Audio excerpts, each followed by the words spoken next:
پھر سنیے اور دل کے کانوں سے سنیے کہ جو انسان دنیا میں زندگی گزارتے ہوئے جتنا جلدی شریعت سے پھسلنے والا ہوگا قیامت کے دن پل صراط پہ بھی اتنا جلدی پھسل جائے. استقامت کے ساتھ وہ گزرے گا پل صراط سے جو شریعت کے اوپر استقامت سے عمل کرنے والا. اب ہم جیسی زندگی گزار رہے ہیں ویسا ہمارے ساتھ معاملہ پیش آئے. تو کچھ لوگ تو اللہ کے نیک بندے بن کر زندگی گزارتے ہیں اور کچھ لوگ غفلت کی زندگی گزارتے ہیں. اب وہ غفلت میں زندگی گزارنے والوں کی کچھ نشانیاں حدیث پاک میں بتلائی گئی. وہ نشانیاں اس لیے آج آپ کے سامنے پیش کرنی ہے کہ ہم جائزہ لیں کہ کہیں ان میں سے کوئی ایک یا زیادہ نشانیاں ہمارے اندر تو نہیں پائی جاتی.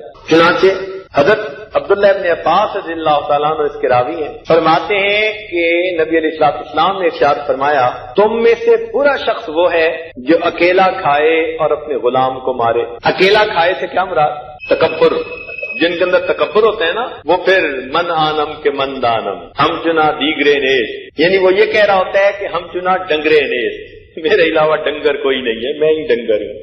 تو سب سے پہلی نشانی اس کی کیا کہ اکیلا کھاتا ہے. تو غلام کو مارتا ہے، کیا مطلب؟ اپنے ماتحتوں پر سخت گیر ہوا کرتا ہے. دیکھیں کام کی حد تک ان سے بات پرس کرنا شریعت نے اس کی اجازت دی ہے، لیکن معمولی باتوں پہ ہاتھ اٹھا لینا اس کو برا سمجھا گیا ہے. کچھ لوگوں کا گھر میں بھی یہی حال ہوتا ہے، ذرا ذرا سی بات پہ بس بفر جاتے ہیں، کہتے نہیں بس کیا کرے دماغ گرم ہے. یہ جیسے دماغ گرم ہے نا ایسے ہی اللہ تعالیٰ اس کی گرمی قیامت کے دن نکالیں گے.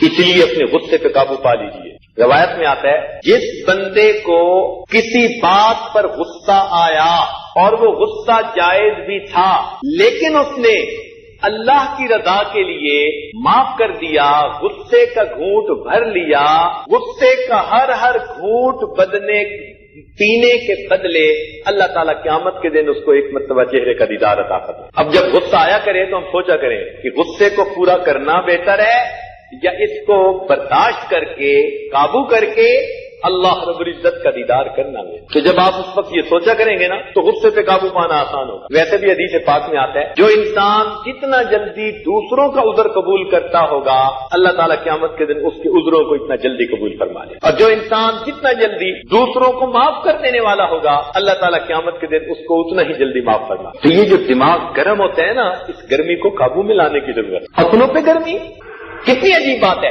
انسان دوسروں کے عیب کا شک ہو جائے اس سے نفرت کرنی شروع کر دیتا ہے. دوسروں کے عیب کا شک ہو جائے ان سے نفرت کرنی شروع کر دیتا ہے.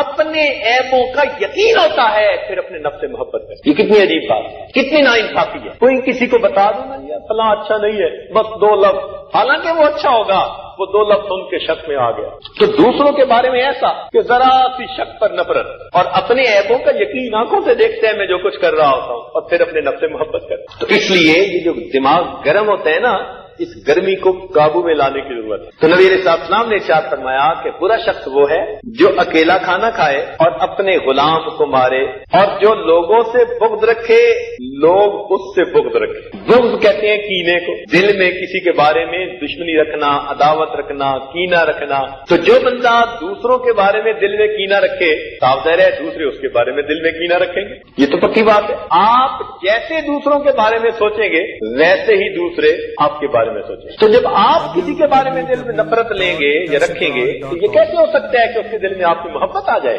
خود بخود کمیونیکیشن ہو جاتی ہے. آپ محبت دل میں رکھیں دوسروں کے بارے میں، خود بخود دوسرے لوگ آپ کے محبت رکھنے والے بن جائیں. اس لیے جو آدمی دوسروں سے بغض رکھے گا تو پھر دوسرے لوگ بھی اس سے بغض رکھے. اور فرمایا کہ یہ برا آدمی ہے کہ یہ آدمی دوسروں سے بغض رکھے اور دوسرے آدمی اس سے بغض رکھے. پھر آگے فرمایا کہ نہ اس بندے سے نیکی کی امید ہو اور نہ اس کے شر سے امن ہو. نہ اس بندے سے نیکی کی امید کی جائے اور نہ اس کے شر سے کسی کو امن ہو. یعنی موقع ملنے کی بات ہے وہ سپیئر نہ کرے کسی کو. آپ نے بجلی کو دیکھا ہے نا وہ نہیں سپیئر کرتی کسی کو، جھٹکا دیتی ہے فوراً. تو کئی ایسے ہوتے ہیں ذرا موقع لگا کسی کی غلطی ہاتھ آئی بس اس کو اچھالنا شروع کر دی. وہ اپنا بھائی سمجھ کے اس کی اصلاح نہیں کرتے، اس کی پردہ پوشی نہیں کرتے، وہ اپنوں کی پردہ دری کرتے پھر رہے ہوتے ہیں. اسی لیے ایسا عیب ڈھونڈنے والا اور عیبوں کی بات پھیلانے والا اس کے لیے اللہ نے اسپیشل ٹریٹمنٹ بنائی ہوئی ہے جہنم کے اندر. تو وہ آدمی کہ نہ اس سے نیکی کی امید کی جائے نہ اس کے شر سے کسی کو امن ہو. اور ایک نشانی اس کی یہ بھی بتائی، فرمایا کہ کسی کی لغزش سے درگزر نہ کرے اور کسی کی معذرت کو قبول نہ کرے۔ یہ ایک ایسی نشانی ہے جو ہم میں سے بہت سارے لوگوں میں ہوگی۔ ہم میں سے کتنے ہیں جو اپنے گھر کے افراد کی غلطیوں کو جلدی معاف کر دیتے ہیں، رشتہ داروں کی معاف کر دیتے ہیں۔ کئی مرتبہ تو میاں بیوی ایک دوسرے کے ساتھ جنگ، کہنے کو میاں بیوی، اور ایک دوسرے کی غلطیاں تلاش کرنے کے لیے خوردبین فٹ کی ہوتی ہے، مائکروسکوپ، زوم کر کر کے دیکھ رہے ہوتے ہیں۔ وہ کمپیوٹر میں ہوتا ہے نا زوم، چھوٹی سی چیز کو بڑا کر کے دیکھ لو۔ بیوی خاوند کی غلطیوں کو زوم کر کے دیکھتی ہے اور اپنے گھر والوں کو بتاتی ہے، اور خاوند بیوی کی غلطیوں کو دیکھتا ہے اور اپنی ماں بہن کو بتاتی ہے۔ یہ میاں بیوی۔ تو جو آدمی دوسرے کی معذرت کو قبول نہ کرے اور دوسرے آدمی کی لغزش کو معاف نہ کرے، فرمایا کہ برے انسانوں میں سے یہ انتہائی برا انسان ہے۔ چنانچہ ایک اور حدیث پاک میں آتا ہے، نبی علیہ السلام نے ارشاد فرمایا، قرب قیامت میں میری امت میں ایسے لوگ آئیں گے جو رنگ برنگ کے کھانے کھائیں گے۔ قرب قیامت میں میری امت میں ایسے لوگ آئیں گے جو رنگ برنگ کے کھانے کھائیں گے، طرح طرح کے مشروبات پیئیں گے، قسم قسم کے کپڑے پہنیں گے، خوب باتیں بنانے والے ہوں گے۔ یہ میری امت کے سب سے برے لوگ ہوں گے۔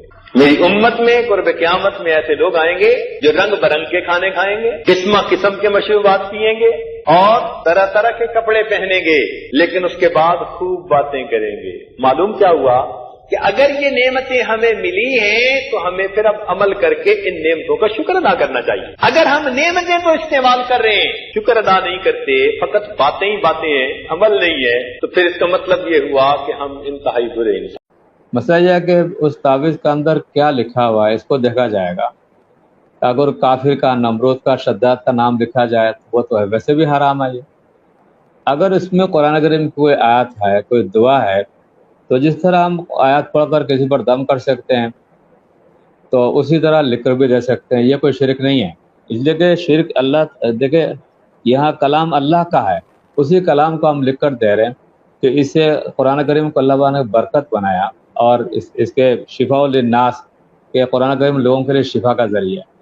تو قرآن کریم کی دعا بھی پڑھ سکتے ہیں، خود قرآن کریم پڑھ کر بھی دم کر سکتے ہیں اپنے اوپر، یا دعا مانگ سکتے ہیں۔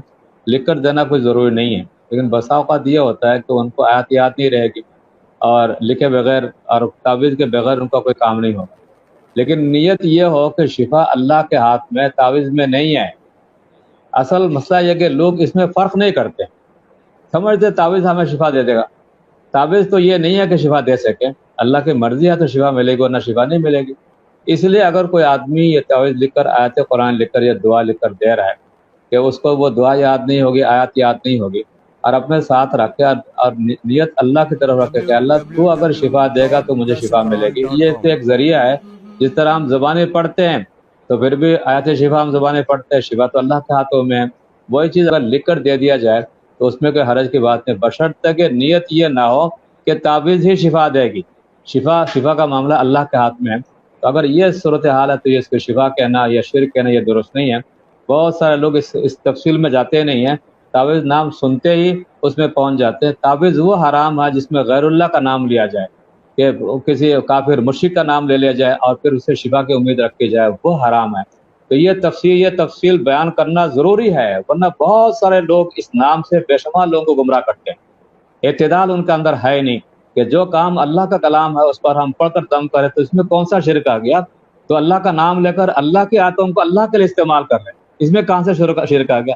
اگر شرک اس طرح عام کر دیا جائے تو کوئی سنت باقی نہیں رہے گی، کوئی دین باقی نہیں رہے گا۔ تو یہ تصور غلط ہے۔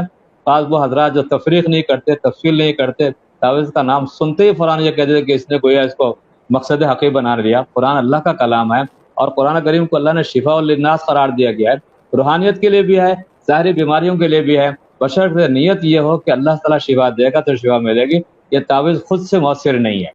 تو اس وقت میں ایک ایسے گناہ کا ذکر کرنا چاہوں گا کہ ہے وہ بہت سنگین گناہ اور بہت خطرناک گناہ، لیکن وہ اتنا عام ہو گیا ہے کہ اب شاید بعض لوگ اسے گناہ بھی نہ سمجھتے ہوں، شاید اسے گناہ بھی نہ سمجھتے ہوں، کیونکہ جب گناہ عام ہو جاتا ہے عام طور پر لوگوں کے نظروں سے اور لوگوں کے ذہنوں سے اس کا گناہ ہونا نکل جاتا ہے، پھر وہ اس کی پرواہ نہیں کرتے اور اس کے کرنے میں انہیں کوئی ڈر اور خوف محسوس نہیں ہوتا، بے خوف و خطر وہ گناہ کرتے رہتے، یہاں تک کہ وہ لوگ جو ظاہراً دیندار کہلاتے ہیں، نماز کے پابند ہیں، تلاوت کے پابند ہیں، ذکر کے پابند ہیں، شکل و صورت بھی دینداروں کی سی بنائی ہوئی ہے، نماز باجماعت کا بھی اہتمام کرتے ہیں، حاجی نمازی بھی ہیں، وہ بھی اس گناہ میں مبتلا ہو جاتے ہیں، یہاں تک کہ بوڑھے لوگ بھی جن کے پاؤں قبر میں لٹکے ہوئے ہیں وہ بھی بعض مرتبہ اس گناہ کے اندر مبتلا ہو جاتے ہیں۔ تو ایسے گناہ کا میں ذکر کرنا چاہتا ہوں۔ اگر اس گناہ سے ہم بچ جائیں اور انشاءاللہ ذرا سی ہمت کریں گے تو بچ جائیں گے، کیونکہ اس سے بچنا ہماری اختیار میں۔ تھوڑا سا شروع میں مشکل تو ہوگا،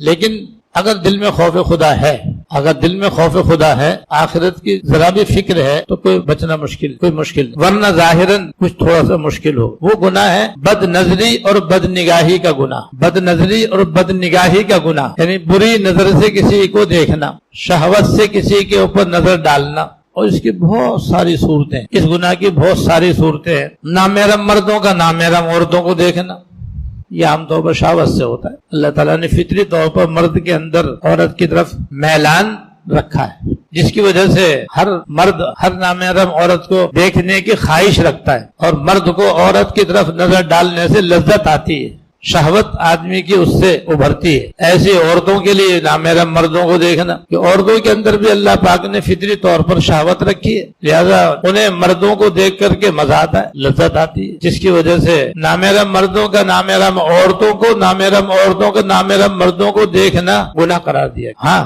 نکاح کرنے کے بعد سب کچھ جائز، دیکھنا بھی جائز ہے، بولنا بھی جائز ہے، پاس بیٹھنا بھی جائز ہے، چھونا بھی جائز ہے، یہاں تک کہ صحبت بھی جائز۔ حلال طریقہ بھی اللہ پاک نے رکھا ہے، اور حلال طریقہ اختیار کرنے کے بعد پھر حرام طریقے سے بچنا کچھ بھی مشکل نہیں ہے، اور بغیر نکاح کے بھی اس گناہ سے بچنا زیادہ مشکل نہیں ہے، بس ذرا سے ہمت کی ضرورت ہے، ورنہ یہ بھی کوئی مشکل نہیں ہے۔ اگر مشکل ہوتا تو اللہ تعالیٰ اس سے بچنے کا حکم ہی نہ دیتے۔ تو اللہ پاک نے نامحرم مرد کی خواہش کے لیے نامحرم عورتیں پیدا کیے، نامحرم عورتوں کی خواہش کے لیے نامحرم مرد پیدا کیے ہیں، وہ آپس میں نکاح کر لیں اور پھر اپنی جنسی خواہش پوری کر لیں، لیکن نکاح نہ کریں۔ اور غلام بانیوں کا دور ہے نہیں، تو نامحرم مردوں کا نامحرم عورتوں سے، نامحرم عورتوں کا نامحرم مردوں سے اپنی جنسی خواہش پوری کرنا، شہوت پوری کرنا، اور اس شہوت کے ساتھ ان کو ایک دوسرے کو دیکھنا، اس کو کہتے ہیں بد نگاہی، بد نظری، اور یہ سراسر گناہ ہے، سراسر گناہ ہے۔ اور اندازہ کرو اس کی کتنی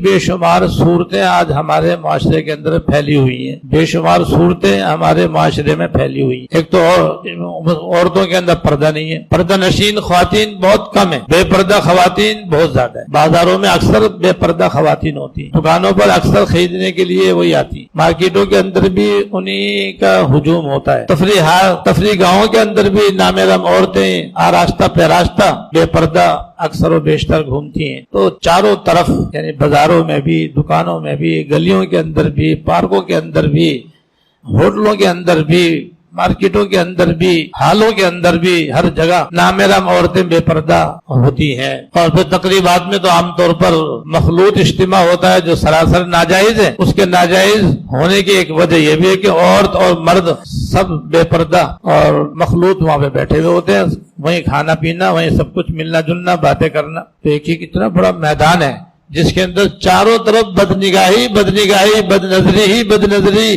کا دورہ ہے۔ یہ زنا کی پہلی سیڑھی ہے۔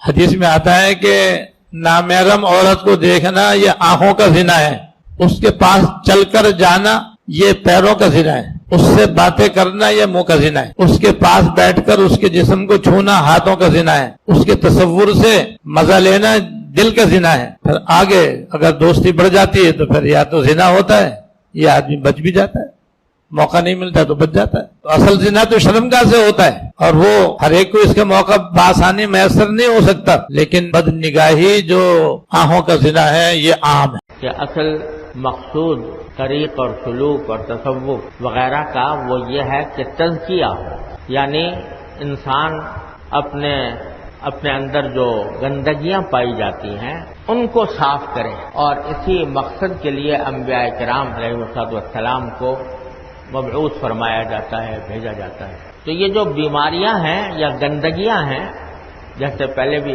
پچھلے اتوار کو عرض کیا تھا، کچھ ظاہری اعمال کی گندگیاں ہوتی ہیں، وہ تو ہر ایک آدمی کو محسوس ہو جاتی ہیں۔ فرض کرو کوئی آدمی نماز نہیں پڑھتا تو یہ گندگی ہے، کوئی آدمی جھوٹ بولتا ہے یہ گندگی ہے، کوئی آدمی غیبت کرتا ہے یہ گندگی ہے، کوئی آدمی دوسرے پر ظلم کرتا ہے، یہ گندگی ہے، لیکن یہ گندگی ہر ایک کو پتہ چل جاتی ہے کہ یہ میرے اندر گندگی پیدا پائی جاتی ہے. اگر کبھی اس کو اپنے حالات کی اصلاح کرنے کی توفیق ہوگی، خیال ہوگا، تو خود بھی سمجھ لے گا کہ میرے اندر یہ گندگی پائی جاتی ہے، اور اس کا علاج وہی ہے جو بار بار عرض کرتا رہا ہوں کہ آدمی کو اپنے اوپر زبردستی کرنی پڑتی ہے، تکلیف اٹھانی پڑتی ہے، لیکن اپنے آپ کو پاک صاف کرنا پڑتا ہے. لیکن ایک گندگی ایسی ہے کہ جس کا خود آدمی کو خود اپنے آپ کو بسا اوقات پتہ نہیں چلتا، وہ ہے باطن کی گندگی، باطنی اخلاق کی گندگی. مثلا یہی تکبر جس کا بیان ابھی عرض کیا گیا. کوئی متکبر جس کے اندر تکبر ہو وہ اپنے آپ کو متکبر نہیں سمجھتا. حرص ہے، یہ بسا اوقات انسان کو پتہ نہیں چلتا کہ میں ناجائز حرص میں مبتلا ہوں. حسد ہے، بعض اوقات انسان کو احساس نہیں ہوتا کہ میں حسد کر رہا ہوں. بغض ہے، یہ ایسی گندگی ہے جس کا بعض اوقات انسان کو پتہ نہیں چلتا. ریاکاری ہے، بسا اوقات اس کا پتہ نہیں چلتا. اسی قسم کی چیزیں ہیں، اسی قسم کی گندگیاں ہیں جن کا علاج کسی شیخ سے کرایا جاتا ہے، یعنی کسی ایسے شخص سے کہ جس کا خود تزکیہ ہو چکا ہے، خود اس نے اپنے آپ کو کسی اپنے بڑے کی خدمت میں پیش کر کے، پامال کر کے اپنی ان گندگیوں کو دور کیا ہے، اور وہ اس کا طریقہ بھی جانتا ہے. اس کے سے رجوع کر کے پتہ لگایا جاتا ہے کہ میرے اندر کیا بیماری پائی جاتی ہے اور کس طرح اس کی اصلاح ہوگی. تو یہ ہے حاصل تصوف کا، جس کا نام تصوف ہے یا طریقت ہے یا سلوک ہے. اور بزرگوں کے ہاں اس کا طریقہ یہ ہوتا تھا کہ ایک مرتبہ ایک بیماری کو لے لیا، اس کو اچھی طرح سمجھا کہ اس کی حقیقت کیا ہے، اور پھر پہلے اس بیماری کا علاج کروایا. یعنی اپنے حالات کا جائزہ لیا، دیکھا کہ کیا میرے اندر یہ آثار پائے جاتے ہیں یا نہیں، یہ علامتیں پائی جاتی ہیں یا نہیں. اگر پائی جاتی ہیں تو پھر اپنے شیخ کو اس سے مطلع کیا، بتایا کہ فلاں موقع پر مجھے یہ واقعہ پیش آیا، اس واقعے سے مجھے شبہ ہوتا ہے کہ میرے اندر فلاں بیماری پائی جاتی ہے. پھر شیخ اس کو پہچانتا ہے کہ واقعی یہ بیماری ہے یا نہیں ہے، اور پھر اس کا علاج تجویز کرتا ہے. اس علاج میں بعض اوقات کچھ وقت لگ جاتا ہے. اس وقت کے لگنے کے بعد جب یہ بیماری ایک مرتبہ ٹھیک ہو گئی، اس کا ازالہ ہو گیا، تو اس کے بعد پھر دوسری بیماری لی، اور پھر اس کے بارے میں بھی اسی طرح علاج کروایا. ہمارے حضرت حکیم الامت قدس اللہ تعالیٰ سرہ، اللہ تعالیٰ ان کے درجات بلند فرمائے، وہ اللہ تعالیٰ نے ان کو ان روحانی امراض کا بڑا اعلیٰ درجے کا طبیب بنایا تھا. تو جن حضرات نے ان سے رجوع فرمایا تو اللہ تعالیٰ کی رحمت سے ان کو اللہ تبارک و تعالیٰ نے ان بیماریوں سے شفا عطا فرمائی. اسی طرح کہ اپنے حالات کو مطلع کرتے رہے اور وہ اس کا علاج بتاتے رہے. جب ایک بیماری کا ازالہ درجہ رسوخ ہو گیا، یعنی اس کو ایک طرح سے پکا ہو گیا، تو پھر دوسرا، پھر تیسرا، اس طرح کر کے یہ ایک مرتبہ اس سارے کورس سے گزار دیا. اس کے بعد بھی بعض اوقات شیطانی اور نفسانی دائیوں سے اس بیماریاں کی جھلک آتی ہے، لیکن وہ اتنی کمزور پڑ جاتی ہے کہ پھر آدمی بحثیت مجموعی صحت مند کہلاتا ہے. اللہ کہہ رہے خالص نیک ہوگا، روزی کے وہاں سے راستے نکالیں گے، اس کے وہم و گمان کے اندر بھی نہیں ہوگا۔ لیکن نیکیوں پر نفع، نیکیوں سے فائدہ، نیکیوں کے ثمرات، نیکیوں سے زندگی کا سنورنا، عاقبت کا سنورنا، اس پہ ایمان کمزور ہو گیا، فرصت کی گھڑیاں ضائع کر دیتا ہے۔ رسول کریم صلی اللہ علیہ وسلم فرمایا کرتے تھے نعمتان مغبوبون فیہما کثیر من الناس الصحۃ والفراغ۔ جو نعمتیں ایسی ہیں لوگ بڑے دھوکے میں، فائدہ نہیں اٹھاتے۔ ایک فرصت کی نعمت اور ایک صحت کی نعمت۔ اللہ نے فرصت بھی دی ہوتی ہے، صحت بھی دی ہوتی ہے۔ ہوش تب آتا ہے جب یہ نعمتیں چلی جاتی ہیں، تب ہوش آتا ہے جب یہ نعمتیں چلی جاتی ہیں۔ کچھ کرنا بھی چاہتا ہے نہیں کر سکتا، فرصت ہی نہیں ہے، ایسی الجھنوں میں الجھ گیا ہے، فرصت ہی نہیں ہے، اور ہوگی بھی نہیں، یہ ہوگی بھی نہیں۔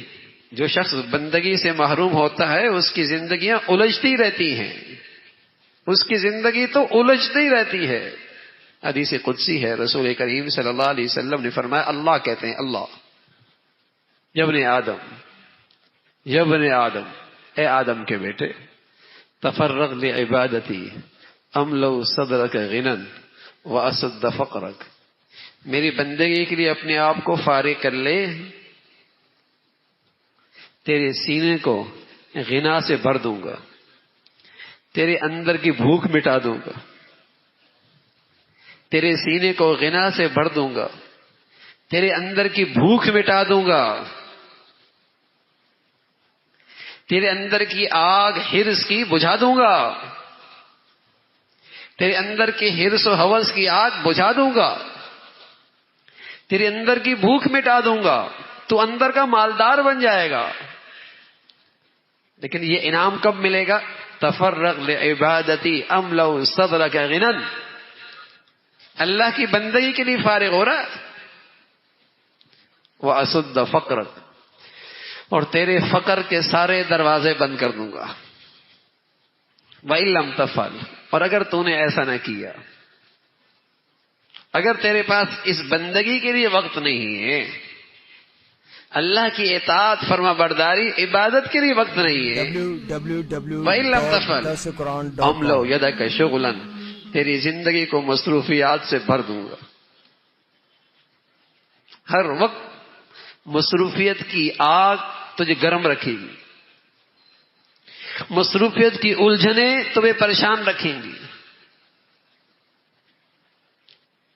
املو یدک شغلا ولم اسد فقرک، اور تیری اندر کی بھوک بھی نہیں مٹاؤں گا۔ وہ اندر کی بھوک اور بھڑکے گی، وہ آگ اور جلائے گی، اور تجھے بے سکون کرے گی۔ ولم اسد فقرک، تیرے اندر کی بھوک مٹے گی نہیں، بڑھے گی۔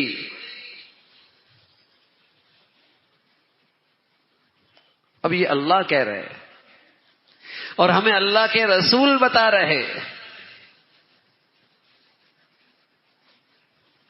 کہ کوئی شخص نیکی کی زندگی سے محروم ہے تو اس کی زندگی میں یہ بربادی ہے، یہ مصیبت آئے گی، یہ اس کی زندگی کی پریشانیاں ہیں۔ نہ اندر کی بھوک مٹے گی اور نہ زندگی کی پریشانیاں ختم ہوں گی، نہ الجھنیں ختم ہوں گی۔ اور ایک یہ ہے سبحان اللہ کہ نیکی کی زندگی اختیار کرتا ہے اور نیکی کا موقع ضائع نہیں کرتا، پھر انعام ہے، بھوک مٹ جائے گی، فقر ختم ہو جائے گا، اندر کی حرص و ہوس مٹ جائے گی، اللہ اندر سے غنی کر دے گا۔ تو نیکیوں کا بھی تو اثر ہے۔